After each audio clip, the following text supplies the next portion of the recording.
Audiolibros en 15 minutos. Suscríbete al canal y explora un nuevo libro cada día. Los primeros años de Chang carecían de una línea culinaria, pero le dieron una perspectiva distinta. David Chang comenzó tarde como chef. Le llevó un tiempo descubrir su pasión por la cocina. Cuando recuerda su infancia en Virginia, desconfía de convertir sus recuerdos en una narración nítida que explique su ascenso en el mundo culinario. Pero su relación con su familia y su identidad coreana ciertamente moldearon su enfoque. Al crecer, Chang tuvo una relación tensa con sus padres inmigrantes coreanos. El padre de Chang era duro con él, lo regañaba y castigaba con frecuencia. El amor que sus padres le mostraron estaba condicionado a su éxito en la vida. Tenía muchas ganas de complacerlos, pero como estudiante mediocre nunca sintió que pudiera hacerlo. El mensaje clave aquí es, los primeros años de Chang carecían de una línea culinaria, pero le dieron una perspectiva distinta. La única forma en que Chang enorgullecía a su padre era a través del golf. Empezó a jugar cuando tenía 5 años. A los 9 años, ganó el campeonato estatal de Virginia de forma consecutiva. Pero incluso cuando era un prodigio del golf, su padre era duro con él. En un momento dado, su padre le dijo que tenía que dejar de ser ambidiestro, una de las pocas habilidades naturales de Chang de las que estaba orgulloso. A su padre le preocupaba que eso impidiera su swing de golf. Y el fracaso no era una opción en su hogar. Cuando Chang era adolescente, tuvo un crecimiento acelerado que, en última instancia, arruinaría su swing y su juego de golf para siempre. A partir de entonces, no sintió más que una decepción para su padre. En lo que respecta a la comida, Chang se sentía avergonzado por las comidas coreanas que preparaba su madre, y por el carácter coreano de su familia en general. Tuvo una experiencia culinaria formativa, las veces en que su abuelo lo llevaba a comer sushi cuando era niño. El abuelo de Chang sentía afinidad por la comida japonesa por una oscura razón. Durante la ocupación japonesa de Corea, le lavaron el cerebro para que se considerara japonés. En la universidad, Chang estudió teología, pero solo porque la asignatura le resultaba fácil, ya que creció en una familia cristiana muy religiosa. Después de graduarse, se fue a vivir a flote. Primero se mudó a Japón para enseñar inglés y luego trabajó en finanzas, un trabajo que consideraba que le chupaba el alma. Chang se preguntó qué más podía hacer con su vida. Intrigado por la industria de los restaurantes después de trabajar como camarero y asistente de camarero en la universidad, dejó su trabajo de finanzas y se inscribió en un programa de 6 meses en el Instituto Culinario Francés de la ciudad de Nueva York. Finalmente, encontró algo que realmente disfrutaba hacer. Cuando Chang comenzó su carrera culinaria, también luchó contra la depresión. Chang se sentía muy atrasado. Tenía 22 años y la mayoría de sus compañeros cocinaban desde los 16. Para ponerse al día, consiguió un trabajo a tiempo completo en Mercer Kitchen, y los fines de semana atendía el teléfono en Kraft, el restaurante de Tom Colicchio. Colicchio ayudó a definir la sensibilidad culinaria estadounidense moderna, que Chang prefería a la gastronomía eurocéntrica e innecesariamente complicada. Finalmente, convenció a los cocineros de Kraft para que le dejaran trabajar en la cocina de forma gratuita. No tenía ni idea de lo que hacía y a menudo se avergonzaba, pero seguía presentándose y trabajando duro. Chang apreciaba el hecho de que en la cocina cada día era una nueva oportunidad, un nuevo comienzo. 6 meses después, le ofrecieron un trabajo remunerado. El mensaje clave aquí es, cuando Chang comenzó su carrera culinaria, también luchó contra la depresión. Después de un par de años, Chang dejó Kraft y se fue al restaurante de alta gama del Upper East Side, Café Boulud, para superar su intimidación por las cocinas de estilo francés. Recuerda que sus responsabilidades allí fueron algunas de las más intensivas en mano de obra de su carrera. El carpaccio de atún, por ejemplo, consistía en 14 tarros de 9 sartenes, lo que significa que se necesitaban 14 recipientes con componentes preparados de forma individual y minuciosa, como círculos finos como el papel de atún rojo, y aceitunas de Nicoise cortadas en dados perfectos de 1 pulgada para el confeti. A los 6 meses de trabajar, Chang se desilusionó. Esta cocina sofisticada no era el tipo de comida que quería cocinar o comer, y no tenía ni idea de en qué estaba trabajando. Mientras tanto, su madre estaba enferma de cáncer de mama, y su hermano y su padre se vieron envueltos en una disputa empresarial. Chang se dejó llevar por un solo pensamiento: quiero morir. En retrospectiva, estaba en medio del estado depresivo más largo que jamás hubiera soportado. Siempre estaba pensando en suicidarse, por lo que su actitud hacia su vida se hizo cada vez más arrogante, especialmente en lo que respecta al abuso de sustancias. Durante este tiempo, aterrizó en la sala de emergencias después de caer de una mesa gigante de cristal en una fiesta. Se preguntó si realmente quería morir. La respuesta fue sí, pero estaba dispuesto a dejar que un profesional tratara de convencerlo de lo contrario. Fue entonces cuando encontró al Dr. Elliot en el Upper East Side. En el consultorio del Dr.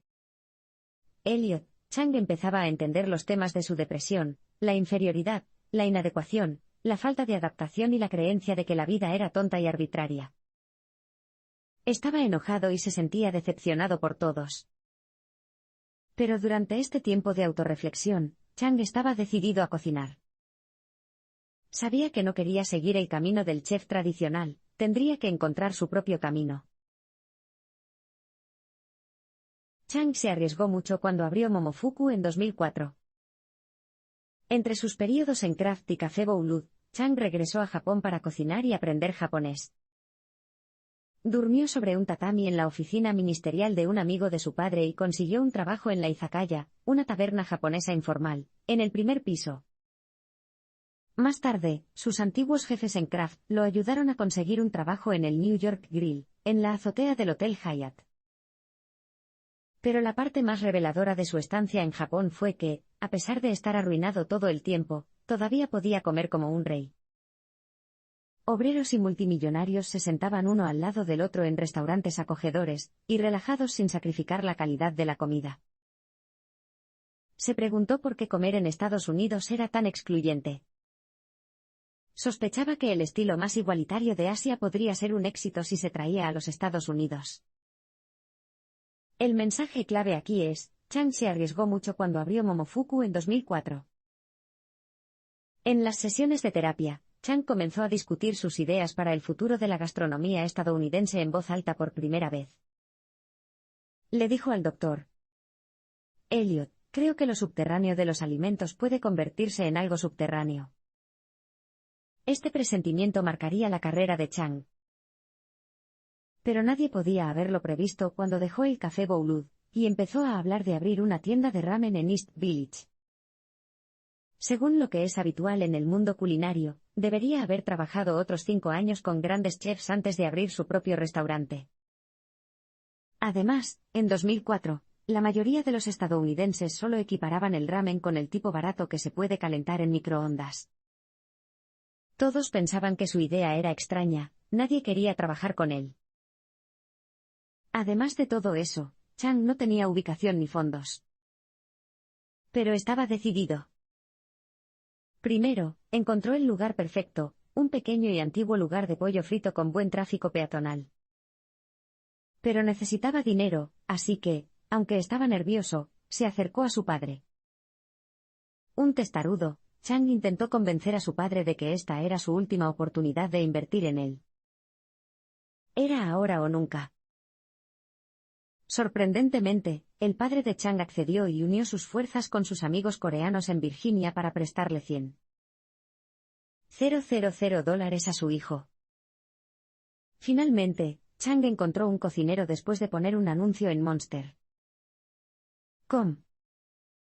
Su nombre era Joaquín Kinovaka, y acababa de mudarse a Nueva York para trabajar en un restaurante francés de alta gama, pero terminó decepcionado con ello. Kino no tuvo otra opción que unirse a Chang para abrir Momofuku Noodle Bar.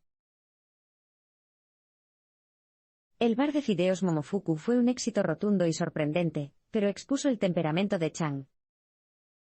Al principio, Momofuku Noodle Bar no sabía lo que quería ser. La primera versión del menú consistía en una variedad aleatoria de aperitivos y sopas, carecía totalmente de un punto de vista. Pero Chang y Qi no estaban solos, ni siquiera tenían servidores. Estaban tan ocupados que apenas tenían tiempo de mirar hacia arriba y evaluar lo que estaban haciendo o por qué no funcionaba. Justo antes de que se les acabara el dinero, se dieron cuenta de que tratar de encajar era lo que los había estado frenando. Como cuando pusieron albóndigas en el menú, asumiendo que eso es lo que la gente quería. Pero la gente no los pedía y Chang no quería hacerlos. De hecho, nadie esperaba nada, la mayoría de los estadounidenses ni siquiera estaban familiarizados con el concepto de barra de fideos en ese momento. El mensaje clave aquí es: Momofuku Noodle Bar fue un éxito rotundo y sorprendente, pero expuso el temperamento de Chang. La única razón por la que Momofuku Noodle Bar sobrevivía era porque sus colegas de la industria de restaurantes lo visitaban con regularidad. En esas ocasiones, Chang y Qi no se pusieron creativos. Se basaban en sus orígenes, la familia mexicano-estadounidense de Kino, las influencias coreanas y japonesas de Chang, y las combinaban con cualquier otra cosa que les pareciera inspiradora. Este fue su momento eureka: la comida estadounidense puede ser cualquier cosa. Así que renovaron el menú para ofrecer el tipo de comida que sus amigos chefs querían comer después del trabajo, platos ruidosos, picantes y sorprendentes que provenían de todo el universo culinario. De repente, había una cola en la puerta todas las noches. Su bollo de cerdo, panceta de cerdo, hoisin, pepinillos y pan cocido al vapor, era uno de los platos estrella del menú. Vendieron 1000 unidades la primera semana en que se presentaron. Los medios de comunicación estaban obsesionados con el restaurante. Nueva York estaba prestando atención. Pero Chang había dejado de ir a terapia, bebía demasiado y arremetía con regularidad contra su nuevo personal de cocina. El restaurante tenía una cocina abierta, así que cuando arremetió contra los cocineros, los clientes lo presenciaron.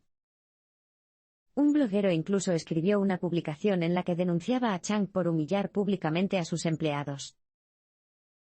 Puede parecer desconcertante que tantos chefs tengan problemas de ira. Es solo comida. Y, sin embargo, se esforzaron mucho en crear algo cada noche que, en última instancia, se tirará por el inodoro. Chang destacó el precario equilibrio entre tomarse algo tan impermanente tan en serio, y reconoció que los chefs deben tomarse la comida en serio para sobresalir. Por lo tanto, cuando a un compañero de trabajo o empleado no parece importarle tanto como a un chef, eso equivale a desafiar toda la visión del mundo de un chef. A medida que el imperio Momofuku crecía, también lo hacía la inestabilidad mental de Chang. Con el éxito de Momofuku Noodle Bar, tenía sentido que Chang abriera otro local. Pero tenía otro concepto que quería probar: chipotle asiático.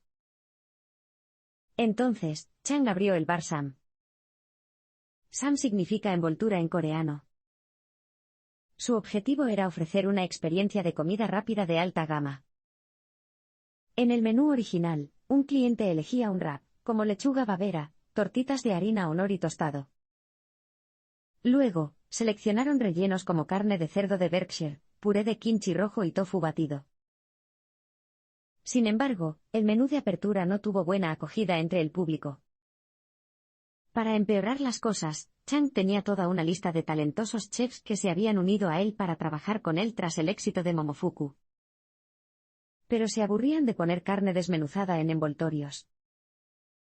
Así que Chang modificó el concepto y, una vez más, creó un menú basado en la comida que querían cocinar para sus amigos, transformando el bar Sam en una versión más refinada del bar de fideos Momofuku. Su plato característico era su deliciosa versión del bosan coreano, en el que servían una paleta de cerdo entera junto con lechuga, arroz, kimchi, salsas y ostras frescas. Con el tiempo, Sam sería nominado a 2 premios James Beard, y Chang se llevaría uno, el de mejor chef Nobel. El mensaje clave aquí es: a medida que el imperio Momofuku crecía, también lo hacía la inestabilidad mental de Chang. A medida que la popularidad de Sam crecía, el estado emocional de Chang oscilaba entre el exceso de confianza y la agobiante inseguridad. Pero descubrió que el estrés era un motivador eficaz. Chang se arrinconó a sí mismo y a su personal para promover la creatividad. Instó a los cocineros a empezar a trabajar en nuevos platos en lo que parece ser el peor momento posible, una hora antes de que se abrieran las puertas. Los plazos que obligaban a tomar decisiones, razonó. Chang imaginaba constantemente todas las formas en las que las cosas podían salir mal. Por lo tanto, una de sus filosofías era vender menos y entregar en exceso. Todos los restaurantes de Momofuku eran decididamente anticuados, el volumen era alto, los taburetes no tenían respaldo y la decoración era minimalista. La comida hablaría por sí sola. Cuando abrieron Momofuku-ko, un restaurante de degustación sin lujos, Chang se había vuelto dependiente de su enfermedad mental. Equiparaba cualquier fracaso en la cocina a un fracaso personal, por lo que no tuvo más remedio que triunfar. Funcionó, era imposible conseguir reservas en Momofuku-ko debido a la demanda, y ganó el premio James Beard al mejor restaurante nuevo. Tras años de ignorar su salud mental, Chang se enfrentó a un año de problemas personales y profesionales. La atención se centraba ahora directamente en David Chang, de 35 años. Momofuku-san fue nombrado el número 31 de los 50 mejores restaurantes del mundo. Pero cada vez más miembros del personal se marchaban, y Chang estaba cada vez más deprimido, paranoico y enojado, y veía cada partida como una traición. Así que dejó Nueva York para abrir el primer puesto avanzado de Momofuku en las afueras de Manhattan, a 10,000 millas de distancia, en Sydney, Australia. Momofuku Seiyogo se encontraba en un lugar inesperado, un hotel casino de 20 años de antigüedad que estaba en proceso de revitalización. Eligió un lugar incómodo dentro del complejo, lejos de la sala de juegos. Le gustaba la idea de ofrecer al público algo guay donde menos se lo esperarían. Fue otro éxito. El mensaje clave aquí es, después de años de ignorar su salud mental, Chang se enfrentó a un año de problemas personales y profesionales. Mientras tanto, de vuelta en los Estados Unidos, la madre de Chang desarrolló un tumor cerebral, su padre tuvo cáncer de hígado, una de sus amigas murió por una sobredosis, y otra amiga murió al dar a luz. Pero Chang rara vez volaba de regreso. No sabía cómo afrontarlo todo, excepto encerrándose en Sydney y cediendo a sus peores impulsos. Estaba bebiendo mucho y una vez se despertó en el armario del conserje de otro restaurante. Y sus problemas de ira solo empeoraron. Una noche, se desmayó de rabia ante un empleado de mantenimiento, quien cometió el grave error de entrar en su seria cocina, silbando alegremente. Chang no recuerda lo que pasó, pero le dijeron que había lanzado su cuchillo contra el hombre de manera amenazadora. Después de este incidente, estuvo a punto de ser deportado. Hubo un punto brillante durante esta época oscura. Chang tomó bajo su protección a un prometedor cocinero estadounidense de 17 años y se convirtió en su mentor. Su aprendiz era muy prometedor, era brillante, tenía talento y se preocupaba mucho por el negocio. Chang quería que eventualmente se hiciera cargo de la cocina del bar de fideos Momofuku. Pero entonces, el equipo empezó a quejarse de él. Chang llamó a su aprendiz y, después de reprenderlo, le dijo que hablarían cuando Chang regresara a Nueva York. Unos días más tarde, la policía lo encontró muerto en su apartamento por una sobredosis accidental. Chang sintió que era su culpa. Era la figura del hermano mayor del chico, y tanto él como el equipo de Momofuku le habían fallado. Tras la muerte de su aprendiz, Chang comenzó a cambiar su vida. Para Chang, antes la terapia solo había sido un lugar para liberar sus ansiedades reprimidas. Pero tras la muerte de su aprendiz, sus sesiones con el Dr. Elliot se hicieron sumamente necesarias. Finalmente comenzó a desmantelar las partes tóxicas de su sistema de creencias en la terapia. Primero, hablaron de la muerte de su aprendiz. El Dr.